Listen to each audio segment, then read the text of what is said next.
الحمدللہ رب العالمین والصلاة والسلام علی سید الانبیاء والمرسلین اللہم صلی علی محمد وعلی آل محمد مبارک وسلم صلاۃ و سلام علیک یا سیدی یا رسول اللہ۔ آپ کا میزبان فقیر محمد قادری ایک بار پھر حاضر خدمت ہے۔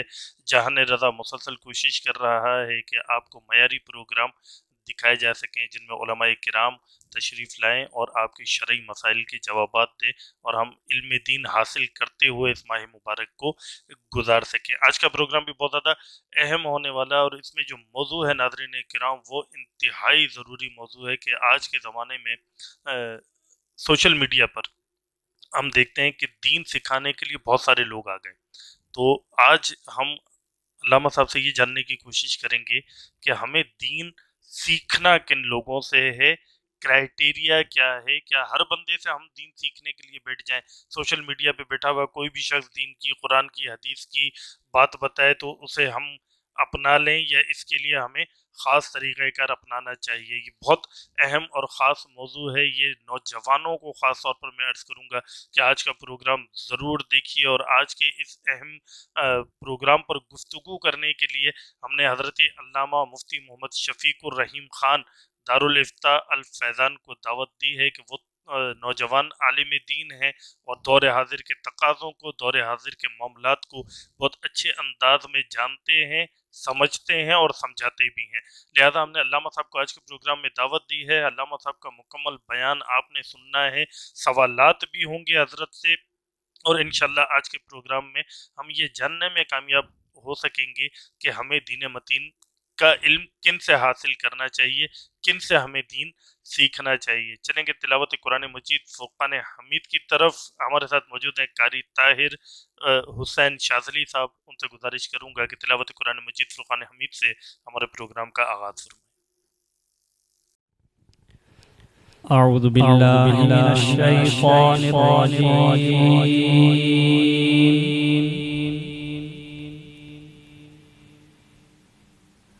بسم اللہ الرحمن الرحیم۔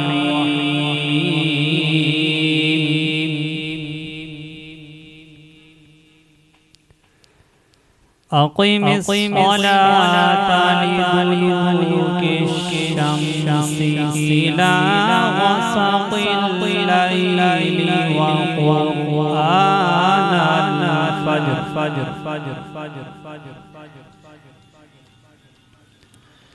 إن قرآن الفجر كان مشهودا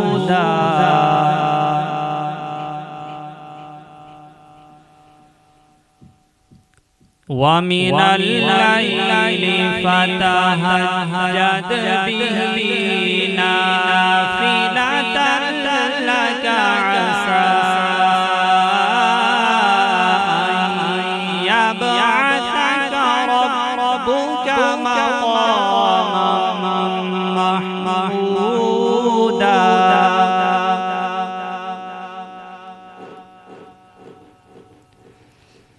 وقل رب أدخلني مدخل صدق وأخرجني مخرج صدق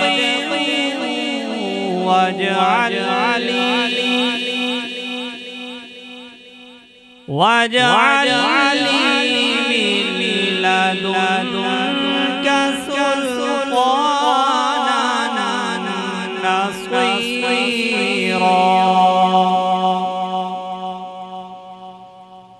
وقل جاء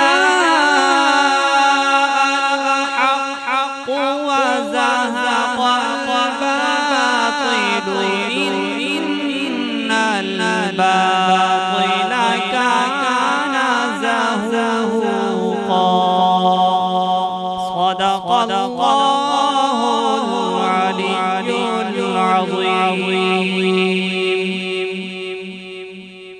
ماشاءاللہ، سبحان اللہ۔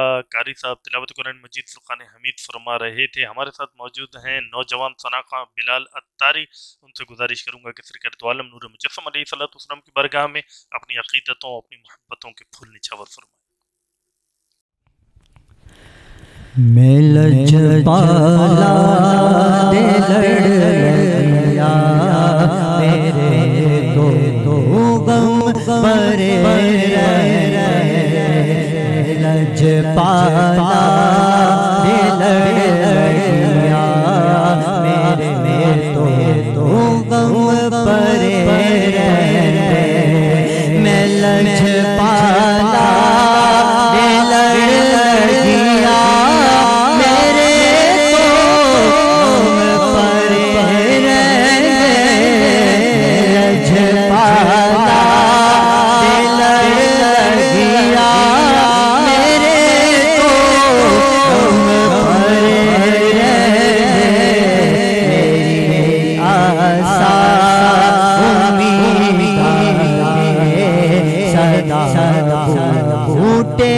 ہرے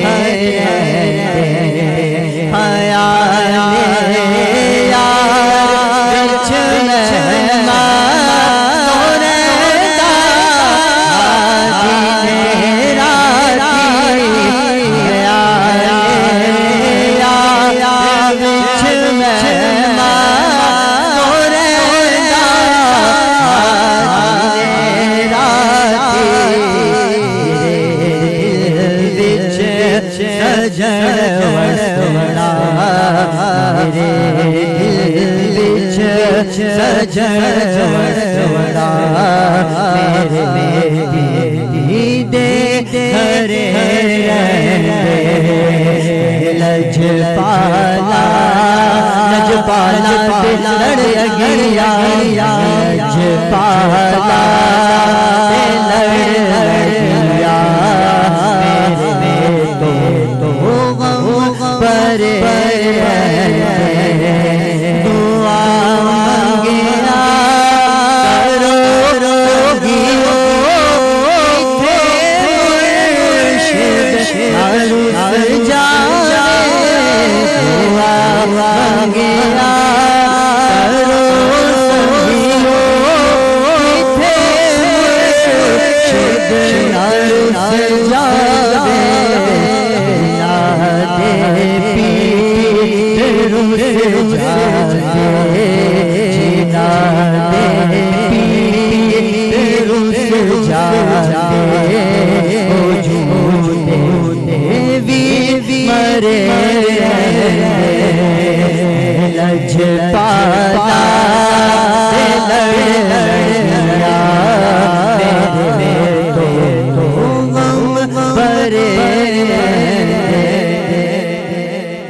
کدی بھی لوڑ نہیں پیندی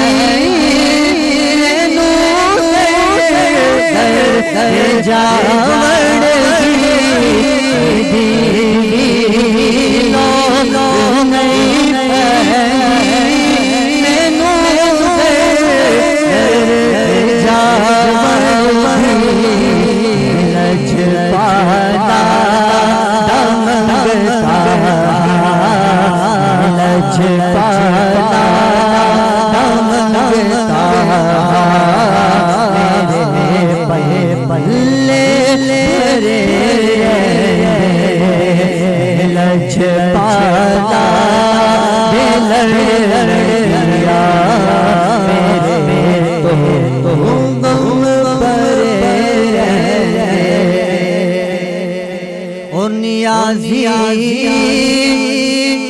مینو غم خادا میری نسبت ہے جھیلانی مینو غم خادا میری نسبت ہے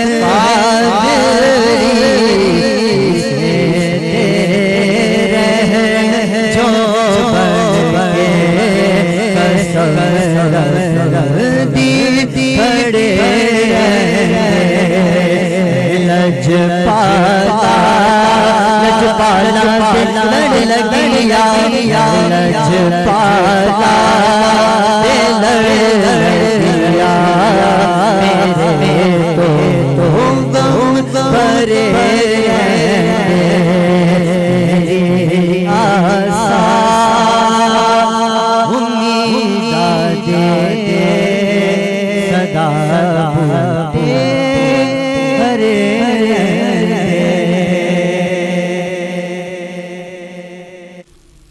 سبحان اللہ، ماشاء اللہ. ہمارے بلال اتاری سرکار دو عالم علیہ صلاۃ والسلام کی بارگاہ میں ہدیہ نعت پیش فرما رہے تھے. ہمارے ساتھ موجود ہیں حضرت علامہ مفتی محمد شفیق الرحیم خان دارالفتاء الفیضان. حضرت آپ کا بہت شکریہ، آپ ایک بار پھر ہمارے پروگرام میں تشریف لائے اور اہم موضوع پر گفتگو حضرت آپ سے ہم نے کرنی ہے کہ آج نوجوانوں کے ساتھ بڑے مسائل کھڑے ہو گئے.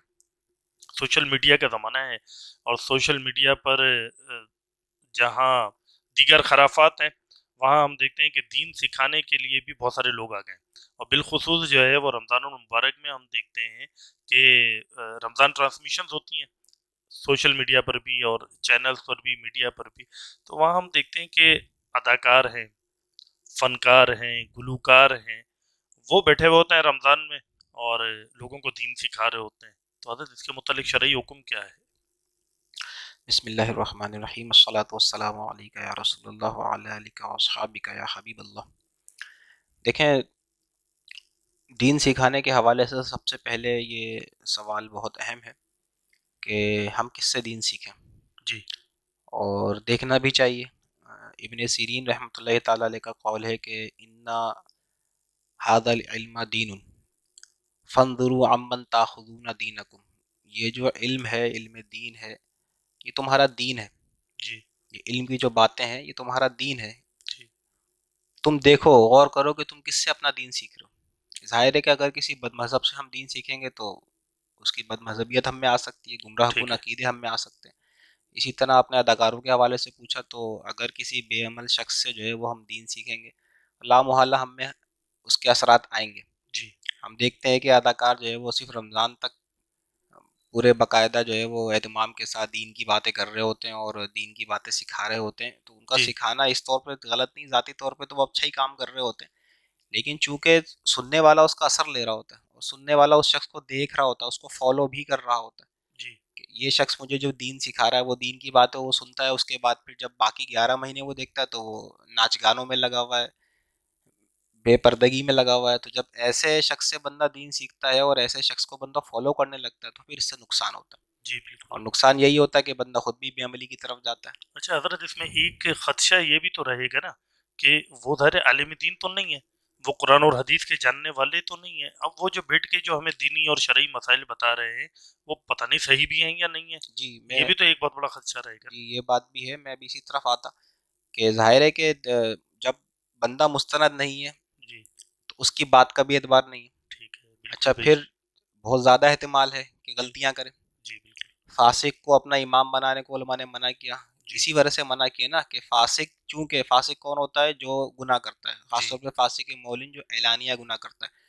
تو اگرچہ وہ نماز پڑھانا صحیح جانتا ہو، اس کے باوجود بھی اس کو امام بنانا جائز نہیں ہے، اس کے پیچھے جماعت سے نماز پڑھنا جائز نہیں ہے. کیوں؟ اس لیے کہ چونکہ یہ دینی معاملات میں سستی دکھاتا ہے، ٹھیک دین ہے. پر باقاعدہ عمل جس طرح کرنا چاہیے نہیں کرتا، گناہوں کے معاملات میں پڑتا ہے. تو یہ بھی ہو سکتا ہے کہ چونکہ اور دیگر معاملات میں یہ دین میں سستی دکھا رہا ہے تو نماز کے جیسے اہم معاملے میں بھی سستی دکھا دے. جی اس وجہ سے علماء نے منع فرمایا ہے کہ فاسق کے پیچھے نماز نہ پڑھی جائے، اسے امام نہ بنایا جائے. جی تو اب اسی طرح یہاں معاملہ ہے کہ ایسے لوگ جو دین کو جانتے ہی نہیں ہیں، اور آپ کو پتہ ہے کہ ہمارے یہاں جو ہے وہ اداکاروں کا اور اسی طرح جو دیگر جو لوگ ہیں ان کا کیا سٹینڈرڈ ہے، کیا دین جانتے ہیں. بس ایک بنیادی بات ہے تو جو اسکول میں پڑھ لی ہوں گی شاید وہی جانتے ہوں گے، دینی کتابیں پڑھنا، قرآن پاک کی تفسیریں پڑھنا. ایک عالم دین جو 8 سال درس نظامی کرتا ہے، پھر اس کے بعد وہ مزید آگے پڑھتا ہے، پھر کتابوں میں زندگی گزارتا ہے، ایک پیریڈ اس کا ہوتا ہے اور علم دین پر اس کی نظر ہوتی ہے، بزرگ اقوال اس کی نظر سے گزرے ہوتے ہیں، صحیح غلط کا فرق وہ کر سکتا ہے. وہ زیادہ مستند بات بتائے گا یا کوئی عام شخص ہے جس نے کبھی کوئی دین کی کتاب اٹھا کے بھی نہیں دیکھی؟ جی جی اور بالکل. ایسے بھی لوگ ہیں، میں آپ کو بتاؤں کہ مطلب جن سے اگر باتیں تقریر ایسی کرتے ہیں کہ بس دین پہ یہ ہے یہ ہے، ان سے پوچھ لو اگر کہ آپ نے کون کون سی کتابیں اس ٹاپک پر پڑھی، ان کو پتہ ہی نہیں ہوتا. مجھ سے ایک صاحب اسی طرح بحث کر رہے تھے تاریخ کے معاملے پہ، تو میں نے ان سے پوچھا آپ نے تاریخ کی کتنی کتابیں پڑھی؟ میں نے پڑھی ہیں. میں نے دوبارہ پوچھا نام بتائیں کسی کتاب کا، میں نے پڑھی ہیں بس. میں نے کہا آپ نام تو بتائیں کسی ایک کتاب کا، ایک کتاب کا نام نہیں بتا سکے. صحیح. تو اس طرح کے لوگ جب دین سکھانے بیٹھیں گے تو پھر بالکل احتمال ہے غلطیاں کریں گے، اور پھر اگر ان کی غلطی انہوں نے کر دی اور پھر ہم نے فالو اسے کر لیا، جو سوشل میڈیا یوز کرنے والا ہے اس نے ان کی بات کو فالو کر لیا، غلط مسئلے پہ عمل کر لیا، تو ان کو تو گناہ ملے گا، ان کو بھی ملے گا. بالکل. اور پھر سب سے بڑی خرابی یہ ہے کہ یہ تو ایک عمل کی بات ہے نا، خدا نہ خواستہ کوئی ایسی بات انہوں نے کر دی جس سے عقیدے میں خرابی آ جائے تو بندے کا ایمان برباد ہو سکتا ہے، بالکل اور ایمان کی بربادی تو دنیا و آخرت کی بربادی ہے۔ بے شک بے شک اس بے لیے شک مستند علماء سے علم دین سیکھنا چاہیے، مستند علماء سے رابطے میں رہنا چاہیے، انہی کے اقوال کو ترجیح دینا چاہیے۔ اور اگر آپ بالفرض کوئی ایسی بات سنتے ہیں جو آپ کو کوئی ٹی وی پہ آنے والا جو غیر معتبر آدمی ہے، کوئی اداکار ہے، اس طرح کا شخص کوئی اگر کوئی مسئلہ بتاتا ہے تو اس کے اپنے علماء سے کنفرم کر لیں جی کہ ہم نے ایسا مسئلہ سنا ہے، فلاں شخص نے بتایا تھا، کیا یہ کنفرم ہے؟ اگر وہ کہیں ہاں مسئلہ ٹھیک ہے تو ٹھیک ہے، اگر وہ منع کریں کہ نہیں مسئلہ درست نہیں تو پھر بالکل اس سے باز آ جائیں۔ بے شک جزاک اللہ حضرت۔ ایک اور معاملہ بھی دیکھنے میں آیا ہے کہ بعض لوگ ہوتے ہیں جو بڑی لفاظی کے ماہر ہوتے ہیں، قصہ گو قسم کے لوگ ہوتے ہیں۔ اچھا سوشل میڈیا پہ آج کل دیکھنے میں آ رہا ہے کہ ایسے قصہ گو قسم کے جو خطیب ہیں وہ بھی بہت زیادہ چھائے ہوئے ہیں، ان کے بارے میں کیا حکم شرعی ہوگا؟ یہ تو ایک ایسا ہمارا تاریخ اسلام کا المیہ ہے کہ اس پہ جتنا افسوس کیا جائے کم ہے۔ شروع زمانے سے بس ایک قصہ گو قسم کے لوگ اور جھوٹی جھوٹی باتیں اور جھوٹی جھوٹی روایات اور اس انداز میں بیان کی جاتی ہیں کہ سننے والوں کو بالکل جو ہے نا بہت زیادہ اس کا اثر اس پہ ہوتا ہے کہ شاید یہ بہت کوئی زبردست قسم کی اس نے بات بتائی ہے، حالانکہ اس کی بنیاد کوئی بھی نہیں ہوتی۔ جی اور بعض اوقات تو ایسی لفاظی کرتے ہیں، ایسا ماحول بناتے ہیں، میں نے لوگوں کو روتے ہوئے دیکھا ہے۔ جی میں ایک جگہ بیٹھا ہوا تقریر میں، ایک صاحب بیان کر رہے تھے اور بالکل من گھڑت بات بیان کر رہے تھے، اور میرے برابر میں جو صاحب بیٹھے ہوئے تھے وہ گدی نشین بھی تھے اور وہ آنسوؤں سے رو رہے تھے۔ اللہ اب یہ تو دین کا مذاق بنانے والی بات ہے نا۔ جی بالکل اور یہ اچھا ان کی سب سے بڑی جو خامی ہے نا وہ یہ ہے کہ یہ جھوٹی باتیں بتاتے ہیں، بالخصوص جھوٹی حدیثیں، بالکل جھوٹی حدیثیں گھڑ کے بیان کرتے ہیں، اور جو سنی اللہ سنائی جو حدیثیں ان کے پاس جو غیر مستند ہوتی ہیں، گھڑی ہوئی حدیثیں ہوتی ہیں، وہ یہ بیان کر دیتے ہیں اور یہ نہیں سوچتے کہ کتنا بڑا گناہ ہے، حالانکہ جو من گھڑت احادیث ہیں وہ بیان کرنا حرام ہے۔ بالکل اس پر امت کا اجماع ہے کہ من گھڑت حدیث کو بیان نہیں کیا جائے گا۔ ہاں یہ ہے کہ اگر آپ نے کسی ایسے موقع پہ بیان کرنا ہے کہ جہاں آپ نے موضوع حدیث کے بارے میں ہی بتانا ہے کہ بھئی فلاں حدیث موضوع ہے، فلاں حدیث موضوع ہے، تو آپ بیان کر سکتے ہیں۔ اس کے بغیر آپ پبلک میں ترغیب و ترہیب کے لیے آپ اگر آپ بیٹھے ہوئے وہاں پہ اور موضوع حدیث بیان کر رہے ہیں، بالکل بھی جائز نہیں، جی بالکل بھی یہ جائز نہیں ہے۔ امام بخاری رحمۃ اللہ تعالیٰ علیہ کے سامنے کسی نے اسی طرح کی ایک موضوع حدیث بیان کرنے والے کا ذکر کیا تو آپ نے فرمایا اس شخص کو جو ہے نا بہت شدید مار ماری جائے اور اسے قید کیا جائے۔ اور اللہ امام اکبر ابن معین کے حوالے سے لکھا ہوا ہے کہ ان کے سامنے اسی طرح کسی جھوٹی حدیث بیان کرنے والے من گھڑت حدیث بیان کرنے والے کا ذکر ہوا تو آپ نے فرمایا کہ میرے پاس گھوڑا اور نیزہ نہیں ہے ورنہ میں اس سے جا کے لڑائی کرتا۔ اللہ اکبر اور ایک کے اللہ بارے اکبر میں تو یہاں تک انہوں نے فرمایا کہ یہ شخص تو واجب القتل ہے۔ اللہ اکبر کیوں؟ اللہ کیونکہ حدیث پاک میں ہے نا کہ سرکار صلی اللہ علیہ وسلم نے فرمایا کہ جس نے جان بوجھ کر مجھ پر جھوٹ باندھا وہ اپنا ٹھکانہ جہنم میں بنا لے، اور یہ حدیث اللہ متواترہ ہے جو جی 30-35 صحابہ سے بھی زائد صحابہ سے روایت ہے، اللہ اکبر حدیث متواترہ۔ اب جھوٹا بیان کرنے والے نے وہ جھوٹی حدیث لی اور آگے بیان کر دی، جی اب لوگوں نے اس کا اثر لیا، لوگوں نے اس پہ عمل کرا، حالانکہ اس نے اللہ کے رسول پر جھوٹ باندھا، جی اور یا جو اللہ کے رسول پر جس نے جھوٹ باندھا تھا یہ شخص ان کے ساتھ شامل ہو گیا، تو یہ کتنا بڑا گناہ ہے، جی اس کا وبال کتنا زیادہ ہے۔ تو یہ ضرور ہمیں دیکھنا چاہیے جو قصہ گو قسم کے لوگ ہوتے ہیں جو جھوٹی جھوٹی روایتیں بیان کرتے ہیں، بالکل ان کی باتوں کو جو ہے نا نہیں سننا چاہیے، مستند علماء سے رابطہ کرنا چاہیے، مستند علماء ہی کا بیان سننا چاہیے، انہی کی باتیں سننی چاہیے، ورنہ یہ قصہ گو تو ایسے ایسے مسائل بیان کر دیتے ہیں کہ آدمی حیرت میں آ جاتا ہے یار یہ کیسے ہے، لیکن بس بیان کر دیتے ہیں۔ یعنی میں آپ کو ایک خالی واقعہ بتاؤں جو میں نے خود اپنے علاقے کے ایک خطیب سے سنا تھا کہ وہ حضور اکرم صلی اللہ علیہ وسلم کے پاس ایک دفعہ جبرائیل علیہ السلام تشریف لائے تو حضور اکرم صلی اللہ علیہ وآلہ وسلم نے حضرت جبرائیل علیہ السلام سے پوچھا کہ جبرائیل یہ جو تم قرآن میرے پاس لے کر آتے ہو یہ کہاں سے لے کر آتے ہو؟ تو جبرائیل علیہ السلام نے عرض کی کہ میں جاتا ہوں آسمانوں میں، وہاں پہ ایک جو ہے وہ کمرہ بنا ہوا ہے تو میں وہاں جاتا ہوں، وہاں سے جو ہے نا مجھے بتا دیا جاتا ہے کہ یہ قرآن ہے، میں آپ کے پاس لے آتا ہوں۔ تو حضور اکرم صلی اللہ علیہ وسلم نے پوچھا کہ جبرائیل کبھی تم نے کمرے کے اندر جا کے دیکھا کہ وہاں کیا ہے؟ کہا کہ ایسا تو کبھی نہیں ہوا، تو کہا کہ اب جا کے دیکھو۔ تو جس وقت یہ بات ہو رہی تھی آپ صلی اللہ علیہ وسلم اپنا امامہ شریف باندھ رہے تھے، تو جبرائیل علیہ السلام جب دوبارہ اسی کمرے میں گئے اور اس کمرے میں پہلی دفعہ داخل ہوئے تو دیکھا کہ آپ صلی اللہ علیہ وسلم ہی اس کمرے کے اندر امامہ شریف باندھ رہے۔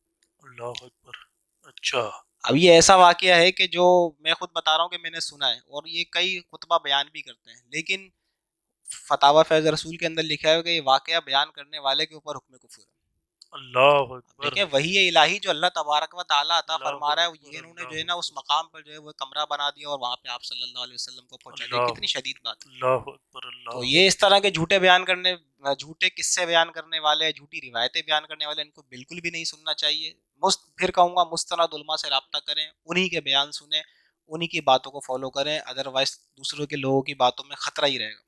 اللہ اکبر. ناظرین کرام، کتنی اہم باتیں حضرت مفتی صاحب ہمیں بتا رہے ہیں. آنے اس ماہ رمضان میں ہم سب نے یہ احتیاط ضرور کرنی ہے، اور اگر آپ کو کہیں صحیح مستند علماء کرام کے بیانات اور تقاریر مل جائیں سوشل میڈیا پر یا ٹرانسمیشن مل جائے، آپ وہاں سے استفادہ حاصل کریں. ورنہ اللہ رب العزت کی رحمت سے امید رکھتے ہوئے جہان رضا یہ بات کہہ رہا ہے کہ انشاءاللہ جہان رضا پر آپ کو مستند علماء کرام ہی کے بیانات ملیں گے، انہی کی تقاریر ملیں گی، اور انہی سے ہم مسائل دین جانتے ہیں. بڑی کوشش کے بعد اور بڑی اپنی پوری ایفرٹس کے ساتھ ہم یہ کوشش کرتے ہیں کہ مستند ترین جو ہمارے علماء دین ہیں، علماء اہل سنت ہیں، صرف انہی سے ہم استفادہ حاصل کر سکیں. تو آپ جہان رضا دیکھتی رہیے، انشاءاللہ آپ کو یہاں سے علم دین کا خزانہ اور مسائل آپ کو انشاءاللہ جاننے کو ملتے رہیں گے، اور انتہائی مستند مسائل بھی ہوں گے. حضرت ایک چیز یہ بھی سوشل میڈیا پر اور چینلز پر دیکھنے میں آتی ہے کہ نام نہاد مذہبی اسکالر ان دنوں میں آ جاتے ہیں رمضان ٹرانسمیشن کے نام پر، اور وہ وہاں بیٹھے ہوئے جو ہے نا وہ دین کی باتیں بتا رہے ہوتے ہیں. ان کے بارے میں کیا حکم ہوگا؟ یہ بھی ایک بہت بڑا جو ہے وہ ایک فتنہ ہے. ایسے ایسے لوگ مذہبی اسکالر بنے ہوئے ہیں کہ جن کو دین کی بنیادیں تک نہیں پتہ. جی ابھی میں کل ہی رات کو جو ایک کتاب کا مطالعہ کر رہا تھا کہ اسی طرح کے ایک نام نہاد مذہبی اسکالر ہیں، انہوں نے ایسی ایسی باتوں کا انکار کیا، یعنی آپ اس سے اندازہ کریں کہ اللہ تعالیٰ نے قرآن پاک میں رجم کا حکم فرمایا، جی اور حدیث اور صحیح حدیث کے اندر حکم آیا کہ چاہے شادی شدہ مرد جو ہو یا شادی شدہ عورت، اگر وہ جو ہے زنا کریں گے تو انہیں جو ہے وہ رجم کیا جائے گا. جی وہ مذہبی اسکالر ہیں، انہوں نے اپنی کتاب میں لکھا کہ یہ جو حکم ہے رجم کرنے کا، یعنی شادی شدہ جو مرد اور عورت ہوتے ہیں جو زنا کر لیں، ان کو جو رجم کیا جاتا ہے یہ حکم صحیح نہیں ہے. اللہ اکبر، چاہے کنوارا ہو چاہے شادی شدہ ہو، وہی 100 کوڑے کا حکم ہے. اللہ اکبر، اللہ حالانکہ صحیح حدیث کے اندر مسلم شریف کی حدیث ہے کہ حضرت عمر نے فرمایا کہ ہم نے اللہ کے رسول صلی اللہ علیہ وسلم کے زمانے میں رجم کیا اور ابھی بھی ہم رجم کریں گے جس کے اوپر زنا کا الزام ہو، جس پر زنا جو ہے وہ ثابت ہو جائے، چاہے وہ حمل سے ثابت ہو چاہے جو ہے اس کے اپنے اقرار سے ثابت ہو، تو ہم جو ہے وہ اس کو رجم کریں گے. لیکن انہوں نے انکار کیا. اسی طرح مشہور مسئلہ ہے قرآن پاک 7 کی راتوں میں نازل ہوا. حدیث پاک ہے، صحیح حدیث ہے کہ قرآن پاک 7 کی راتوں میں نازل ہوا. وہ صاحب لکھتے ہیں کہ قرآن پاک جو ہے وہ کی جو ایک قرات ہے جو ہمارے یہاں جو آج کل رائج ہے، وہی ایک قرات درست ہے، باقی ساری جو ہے وہ ہے ساری جو قرات ہیں وہ فتنہ عجم ہے، وہ صحیح نہیں ہے. اللہ صحیح اکبر، متواترہ قراتوں کو فتنہ عجم قرار دینا اللہ کتنی بڑی سختی ہے. اللہ اکبر، اسی طرح وہ کہتے ہیں کہ اگر کوئی شخص جو ہے وہ دین سے مرتد ہو جائے تو ہمارے دین میں حکم ہے، اللہ کے رسول صلی اللہ علیہ وسلم نے فرمایا کہ جو اپنا دین بدل دے اسے قتل کر دو، جی جو اپنا دین بدلے اسے قتل کر دو. بالکل صحیح حدیث ہے. وہ کہتے ہیں کہ نہیں، یہ حکم جو ہے وہ آپ صلی اللہ علیہ وسلم کے زمانے کے جو مشرکین تھے ان کے ساتھ خاص ہے، آج کے دور میں نہیں ہے. یعنی بالکل واضح طور پر جو قرآن پاک اور احادیث کے واضح احکام ہیں ان کی انہوں نے مخالفت کی. اللہ اکبر، اللہ اکبر. اسی طرح بعض لوگ ایسے بھی پیدا ہوگا جو صحابہ کے متعلق الٹی سیدھی باتیں کرتے ہیں، جی خاص طور پر جو ہے وہ امیر معاویہ رضی اللہ تعالیٰ عنہ کے حوالے سے الٹی سیدھی باتیں کرتے ہیں. اچھا، شک ڈالنے کے لیے پہلے بیک گراؤنڈ بناتے ہیں کہ دیکھو صحابہ میں بھی بعض لوگ منافق تھے، معاذ اللہ. معاذ اللہ، حالانکہ منافقت اور صحابیت یہ دونوں متضاد باتیں. بالکل بے جو شک، صحابی ہوگا وہ منافق نہیں ہو سکتا، کیونکہ اللہ، صحابی کا بے شک، مطلب اہل ایمان، سبحان اللہ، سبحان مسلمان اللہ، سبحان اللہ، جو ایمان لائے، آپ صلی اللہ علیہ وسلم کو ایمان کی نگاہ سے دیکھا اور خاتمہ بھی ایمان پر ہو. تو بے جو شک، صحابی جن کا ہونا ثابت ہو گیا وہ منافق ہو نہیں سکتے، سبحان اللہ. اور جو منافق ہے وہ صحابی بن نہیں سکتا، اللہ کیونکہ اکبر، اس بے شک، بے شک. صحابی ہونے کے لیے شرط کیا ہے؟ جی ایمان، اور ایمان کی نگاہ سے آپ صلی اللہ علیہ وسلم کو دیکھنا اور خاتمہ جو ہے وہ ایمان پر ہونا. جی بے تو شک، جو منافق ہے اس کے دل میں ایمان ہی نہیں ہے، جی تو اگرچہ اس نے آپ صلی اللہ علیہ وسلم کو دیکھا بھی ہو جی تب بھی وہ صحابی کیسے بنا؟ بے شک، تو بے جو شک. صحابی ہے وہ منافق نہیں ہے، اور جی. جو منافق ہے وہ صحابی نہیں ہے. واہ، واہ، لیکن واہ. میں دیکھ رہا تھا ویڈیو میں وہ صاحب کہہ رہے تھے کہ صحابہ میں بھی معاذ اللہ منافق تھے. اللہ اسی اکبر. طرح ہم اہل سنت کے اوپر عجیب و غریب قسم کے الزامات کے یہ بابوں کے پیچھے بھاگتے ہیں، بابوں کی پیروی کرتے ہیں، بابوں نے ان کو کہانیاں کرائی ہوئی ہیں، ان کے علماء ان کو آج تک کہانیاں کراتے رہے. خاص طور پہ ہماری بات جو کتابوں میں کچھ ایسے حوالے لکھے ہوئے، کچھ ایسی باتیں لکھی ہوئی جو بزرگوں سے منقول ہیں. جی بعض چیزیں ثابت بھی ہیں اور بعض چیزیں ثابت نہیں ہیں. خاص طور پہ جیسے مثال کے طور پر یزید بستامی رحمۃ اللہ تعالی علیہ کے حوالے سے کتابوں میں لکھا ہوا ہے، تذکرۃ الاولیاء وغیرہ کتابوں میں، کہ حضرت جو ہے وہ جب ایک خاص تجلی کی کیفیت میں آتے تھے تو فرماتے تھے کہ لیوائی فوقا لیوائی محمد، میرا جھنڈا محمد صلی اللہ علیہ وسلم کے جھنڈے سے بلند ہے یا اس سے اوپر ہے. اور اسی طرح بعض اوقات جو ہے وہ اس طرح فرماتے تھے کہ سبحانی ما اعظم شانی، میں پاک ہوں میری شان کتنی جو ہے وہ بلند ہے. جی ان کے حوالے سے لکھا ہوا ہے کتابوں میں. اب اس پہ الزام لگانا کہ یہ تو گستاخی ہے، یہ اللہ کی شان میں گستاخی ہے، حضور صلی اللہ علیہ وسلم کی شان میں گستاخی ہے، اور یہ بابوں کے پیچھے بھاگتے ہیں. حالانکہ یہ وہ باتیں ہیں جو پہلے ہی ان پر ہمارے علماء فیصلے دے چکے. جی علماء فیصلے دے چکے ہیں کہ ایک تو پہلی بات ہے اس طرح کی باتیں صحیح روایت سے ثابت نہیں ہیں، ٹھیک ہے اور اگر بالفرض مان بھی لیا جائے کہ یہ باتیں ثابت ہو، یہ قابل تعویل ہیں. ٹھیک ہے کیسے؟ اعلیٰ حضرت اسی مسئلے پہ کلام کرتے ہوئے فتاوی رضوی شریف میں فرماتے ہیں کہ جس وقت بایزید رحمۃ اللہ تعالیٰ علیہ سے یہ کلام سنا جاتا تھا، اس وقت ان کی مثال شجر موسیٰ علیہ السلام کی سی تھی. اللہ اکبر اللہ شجر موسیٰ یعنی وہ شجر جی جس سے موسیٰ علیہ السلام نے جس کو دیکھا تھا جب آپ جو ہے وہ مدین شہر سے اپنی زوجہ محترمہ بی بی صفورہ کے ساتھ واپس آ رہے تھے، تو آپ نے دیکھا دور سے کہ کہیں آگ سی دکھائی دی. تو آپ نے ان سے کہا کہ آپ یہاں ٹھہرے، میں جاتا ہوں، وہاں پہ اگر آبادی ہوگی تو ہمیں کوئی مدد مل جائے گی، اگر آگ ہوگی تو ہمیں کچھ آگ ہاتھ سیکنے کے لیے جو ہے وہ کوئلہ وغیرہ اپنا انگارے مل جائیں گے. آپ اس درخت کے قریب گئے تو درخت میں سے آواز آئی، یا موسیٰ انی انا اللہ رب العالمین، جی اے موسیٰ میں تمہارا رب العالمین ہوں، اے موسیٰ میں اللہ رب العالمین ہوں. تو اعلیٰ حضرت فرماتے ہیں کہ جو رب ایک درخت پر تجلی فرما سکتا ہے تو کیا وہ بایزید پر تجلی نہیں فرما سکتا؟ اللہ اکبر اللہ بس اکبر بظاہر بات ایسے ہے کہ دیکھنے میں ایسا لگا جیسے بایزید بستامی کلام فرمائے، حالانکہ وہ کلام ہی نہیں فرما رہا ہے، کلام تو کوئی اور فرما رہا ہے. صحیح اور پھر اعلیٰ حضرت یہ بھی فرماتے ہیں کہ خود انہی سے ان کی زندگی میں پوچھا گیا کہ حضرت آپ سے ایسی ایسی آوازیں ہمیں سننے میں آتی ہیں. مرید نے عرض کیا کہ حضرت ہم کیا کریں؟ آپ بایزید رحمۃ اللہ تعالیٰ نے ارشاد فرمایا کہ ایسا شخص تو واجب القتل ہے جو ایسا دعویٰ کرے کہ میرا جھنڈا محمد صلی اللہ علیہ وسلم کے جھنڈے سے اونچا ہوگا قیامت کے دن اور میں پاک ہوں میری شان بہت بڑی ہے. تو ایسا دعویٰ کرنے والا تو اسلام سے خارج ہے اور واجب القتل ہے. اب اگر تم مجھ سے ایسی آوازیں سنو تو خنجر چلا دینا. اللہ مرید حضرت کے حکم پہ کھڑے ہو گئے، تجلی ہوئی، اس تجلی کی کیفیت میں پھر وہی آوازیں آئیں، مریدوں نے خنجر چلائے، لیکن اللہ تعالیٰ کی قدرت کہ خنجر جس جگہ ان کے مارا جاتا تھا، مارنے والے کے خود اسی جگہ پہ لگ جاتا تھا. اللہ حضرت جب اکبر ہوش میں آیا تو دیکھا سارے مریدین جو تھے زخمی پڑے اور حضرت کو ایک خراش تک نہیں آئی. جی پوچھا کیا ہوا؟ مریدوں نے عرض کی کہ حضرت ایسا سا معاملہ ہوا تھا، ہمیں پھر وہی آوازیں آئی تھیں، ہم نے خنجر چلایا آپ کے حکم پر، لیکن ہم خود زخمی ہو گئے. جی تو آپ نے فرمایا میں نہیں کہتا تھا کہ میں خود کلام نہیں کرتا، اللہ کلام کرنے والا کوئی اور ہوتا ہے. سبحان تو بات یہ ساری ہے کہ اگر آپ علمی اور کتابی ہونے کا دعویٰ کرتے ہیں تو آپ کو علم کی دنیا میں جانا بھی تو پڑے گا، جی بالکل علم کی گہرائیوں میں اترنا بھی تو پڑے گا. جب بالکل امت نے ایک بات طے کر لی کہ بھائی اس طرح کے اقوال پہلے تو ثابت ہوں، جی یہ بھی میں ساری بات جو عرض کر رہا ہوں اس بنیاد پر کر رہا ہوں کہ اگر ثابت مان لیا جائے، اول تو یہ سارے دعوے ثابت ہی نہیں ہیں، ٹھیک ہے لیکن اگر مان بھی لیا جائے کہ یہ باتیں ثابت ہیں تو پھر بھی قابل تعویل ہیں. تو جو جی بات قابل تعویل ہے تو آپ کو تعویل کرنی چاہیے اگر آپ علمی انداز میں کام کر رہے ہیں. ٹھیک ہے لیکن آپ کا مقصد لگتا یہی ہے آپ کے انداز سے کہ آپ کا مقصد صرف فتنہ کرنا ہے. جی تو اس طرح کے جتنے بھی یہ نام نہاد اسکالرز ہوتے ہیں ان کا مقصد ہی فتنہ کرنا ہوتا ہے، لوگوں کو فتنہ کر کے پریشان کر کے اسلام کے حوالے سے شک ڈالنا، دین کے حوالے سے پریشان کرنا. ایٹ دا اینڈ کیا ہوتا ہے کہ لوگ دین سے منحرف ہو جاتے ہیں. جی تمہارے دین میں تو یہ ہے، تمہارے دین میں تو ہے، یار ہمارے دین کی فلاں بات ہمیں سمجھ میں نہیں آ رہی، فلاں بات سمجھ میں نہیں آ رہی. تو وہ کیا آخر میں کیا کہتے ہیں؟ آپ نے سنا بھی جملہ، یار سارے مولوی ایسے ہیں. بالکل ایسے ہی اور ہوتا ہے. مولویوں سے دور ہونے کا مقصد کیا ہوتا ہے؟ وہ علماء سے دور ہو جاتے ہیں. اللہ اکبر اللہ ظاہر ہے علماء بھی تو مولوی ہیں نا، جی مولانا بالکل ہی ہے نا. بالکل اگرچہ اس ایسے طرح نہیں کہنا چاہیے، بہت سخت جملہ ہے، اور خاص طور پہ اگر کوئی علماء کی توہین کے لیے ایسا کہے تو کفر ہے. جی لیکن پھر بھی علماء سے دور ہو جاتے ہیں وہ، اور علماء سے دور ہونے کا مقصد ہے سیدھا سیدھا شیطان کے ہتھے چڑھ جاتے ہیں. تو بالکل آپ ایسا یہ جو اس طرح کے نام نہاد جو مذہبی اسکالرز ہوتے ہیں تو ان کو تو بالکل بھی نہیں سننا چاہیے، بالکل بھی نہیں سننا چاہیے، بالکل بھی نہیں سننا چاہیے.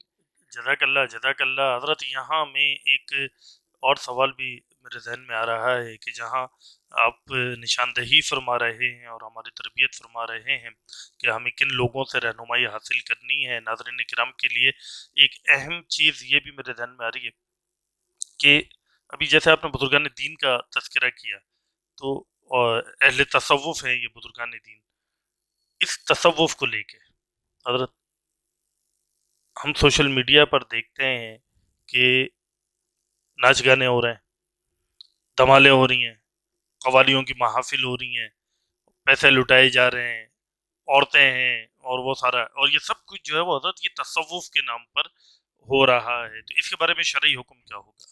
دیکھیں جی بالکل، یہ آپ کو پتہ ہے کہ ہمارے علماء نے پہلے ہی جو ہے وہ یہ مسائل لکھے ہوئے ہیں کہ قوالی سننا حرام ہے، جائز نہیں ہے بالکل بھی. اسی طرح جو ہے وہ مزامیر جس بھی چیز میں ہو، چاہے وہ صوفیانہ کلام میں ہو یا اور بھی کسی بھی چیز میں ہو، تو یہ بھی جو ہے وہ جائز نہیں ہے. اسی طرح مخلوط مجمع جی جس میں عورتیں بے پردہ ہوں، مردوں کے ساتھ اختلاط ہو، وہ بھی جو ہے وہ جائز نہیں ہے. اب چاہے تصوف کے نام پہ ہو رہا ہو یا کسی بھی نام پہ ہو رہا ہو، ہم تو اس طرح کی جو ہے وہ تراویح کی اجازت نہیں دیتے. لوگ جی ہم سے سوال کرتے ہیں کہ ایسی ہم تراویح کرنا چاہ رہے ہیں اور وہاں پہ جو ہے نا خواتین کو بھی ہم بلائیں گے، مردوں کو بھی بلائیں گے، تو ہم مخلوط جہاں پر سسٹم ہوتا ہے الگ سے عورتوں کے لیے سیپریٹ انتظام نہیں ہوتا، خالی بیٹھنے کا نہیں، نکلنے کا اور داخل ہونے کا بھی الگ سیپریٹ نظام ہو تو کر سکتے ہیں، وہ بھی جی ضرورت جہاں ہو، ورنہ وہ بھی جو ہے نا ہم اس کو جائز قرار نہیں دیتے. ٹھیک ہے تو پھر یہ تصوف کے نام پہ اگر یہ کر رہے ہیں تو ظاہر ہے یہ تو دھوکے کھانے والی بات ہے یا دھوکہ دینے والی بات ہے. جی اور آپ کو پتہ ہے کہ تصوف کے نام پہ ہمارے یہاں جہالت بہت ہے، جی بالکل جہالت بہت زیادہ ہے، اور صوفی کہلانے والے اکثر جاہل لوگ ہوتے ہیں. جی جو صوفی کہلاتے ہیں، ایسا نہیں ہے کہ دنیا اصل صوفیوں سے خالی ہو گئی، صوفی بے شک موجود ہیں، لیکن یہ جو ہمارے یہاں ہمارے ہندوستان پاکستان میں کلچر بنا ہوا ہے قوالیوں کا اور اس طرح کی چیزوں کا، ان میں اکثر دیکھا جاتا ہے کہ جو صوفی کہلانے والے جوہلا ہوتے ہیں. اور یہ تو قرآن حدیث پاک میں موجود ہے بات کہ سرکار صلی اللہ علیہ وسلم نے فرمایا آخری زمانے کے حوالے سے کہ اتخذ الناس رؤوسا جہالا، لوگ جو ہے وہ جاہلوں کو اپنا سردار بنا لیں گے، جی پھر ان سے سوال کریں گے، جی ففتو بغیر علم، بغیر علم کے وہ فتوے دیں گے، اللہ فضلوا وادلوا، وہ خود بھی گمراہ ہوں گے اور اپنے ماننے والوں کو بھی گمراہ کریں گے. اللہ اکبر تو یہ تو قیامت کی نشانی ہے، اور ہم دیکھ رہے ہیں کہ ایسا ہو رہا ہے. تو تصوف کے نام پر ہو یا کسی بھی نام پر ہو، میوزک کسی صورت الاؤ نہیں ہے. حدیث پاک میں سرکار صلی اللہ علیہ وسلم نے فرمایا ہے کہ میں ڈھول اور بانسری کو توڑنے کے لیے آیا ہوں، جی یا مجھے توڑنے کا حکم دیا گیا، جی اور اس پر عذاب کی بھی وعید ہے کہ آپ صلی اللہ علیہ وسلم نے فرمایا کہ ایک قوم ہوگی جو گانے باجے میں رات بسر کرے گی، جی اور اللہ تبارک و تعالیٰ ان پر عذاب نازل فرمائے گا کہ جب وہ صبح اٹھیں گے تو ان کو بندر اور خنزیر بنا دیا جائے گا، اور اللہ تبارک و تعالیٰ ان پر ایسی ہوا بھیجے گا جو ان کے مکانوں کو جڑ سے اکھاڑ دے گی، جس طرح ان سے پچھلے والوں کو تباہ کیا گیا. اور یہ اس لیے ہوگا کہ انہوں نے جو ہے وہ گانے بازوں کو حلال سمجھا اور شرابوں کو حلال قرار دیا، اور گانے والیوں کو سننا شروع کیا اور ان کو رکھنا شروع کیا. اللہ اکبر تو یہ تو بالکل بھی جائز نہیں، اس کی اجازت نہیں ہے. جزاک اللہ حضرت، خوبصورت گفتگو حضرت فرما رہے تھے، اور حضرت نے سوشل میڈیا کے حوالے سے ہماری رہنمائی فرمائی. سوشل میڈیا کے ذریعے جو دین متین پر حملے ہو رہے ہیں ان کا بھی تذکرہ فرمایا، ہماری رہنمائی بھی فرمائی کہ ہمیں کس انداز میں سوشل میڈیا کو استعمال کرنا ہے مذہبی معاملے میں، اور کن لوگوں سے ہمیں دین سیکھنا ہے. یہاں ایک درخواست حضرت سے کر کے میں آپ سے اجازت چاہوں گا کہ حضرت سوشل میڈیا کی دنیا میں جو فتنوں کا زمانہ آیا ہوا ہے، نت نئے لوگ آ کر دین پر باتیں کر رہے ہیں، غلط باتیں، قصے، کہانیاں، غلط عقائد، یہ سب کچھ اس لیے کیا جا رہا ہے کہ اسلام کے خلاف یہ پوری ایک سازش ہے. یہ نوجوان نسل کے ساتھ جو ہے وہ بہت بڑی سازش کے تحت ان کو دین سے دور کرنے کی کوششیں کی جا رہی ہیں. وہاں میں یہ سمجھتا ہوں کہ ضرورت اس امر کی ہے کہ آپ جیسے نوجوان علماء کرام کو اس میدان میں آنا پڑے گا. سوشل میڈیا کی دنیا میں آ کر آپ کو امت کی اور نوجوان نسل کی رہنمائی کرنی پڑے گی. آپ جہاں دین متین کے بہت سے شعبوں میں خدمات سر انجام دے رہے ہیں، وہاں ایک خدمت آپ کی سوشل میڈیا کی دنیا میں بھی ہونی چاہیے کہ آپ سوشل میڈیا پر آپ کے بیانات، آپ کی تقاریر، مختلف موضوعات پر آپ کے چھوٹے چھوٹے کلپس آپ کے جو ہیں وہ آنے چاہیے، تاکہ نوجوان نسل جو ہے وہ ان سے استفادہ حاصل کرے اور ان تک صحیح دین کا پیغام پہنچ سکے. یہ میری آپ سے گزارش ہے.